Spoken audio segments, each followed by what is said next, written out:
Un ballet mettant en scène l'époque de la révolution culturelle chinoise a causé un certain émoi aux États-Unis. Du 22 au 24 septembre dernier, le Ballet national de Chine a donné plusieurs représentations de son spectacle « Le détachement féminin rouge » au Kennedy Center de Washington.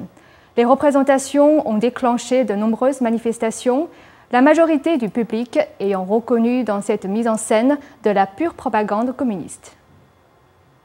Le Ballet national de Chine vient de terminer une série de représentations de son spectacle « Le détachement féminin rouge » au Kennedy Center, Washington, D.C., un lieu inhabituel pour un spectacle de propagande de la Chine communiste. Ce ballet retrace l'époque de la révolution culturelle. Il met en scène des femmes soldats persécutant les soi-disant ennemis de classe. Ce spectacle a provoqué un important mouvement de contestation aux États-Unis, tant de la part des Chinois que des Occidentaux. Wei Jin-che, militant pour la démocratie, ancien garde rouge et acteur clé des manifestations de la place Tiananmen en 1989, a commenté le spectacle.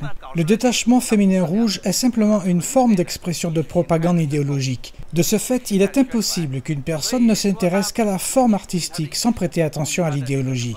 En regardant ce spectacle, vous acceptez inconsciemment la propagande.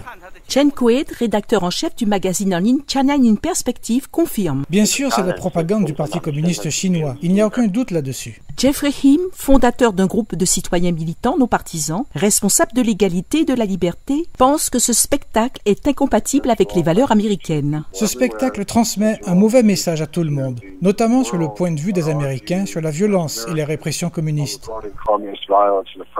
Selon Wei Jin-che, même les Chinois du continent ne voudraient pas voir ce spectacle.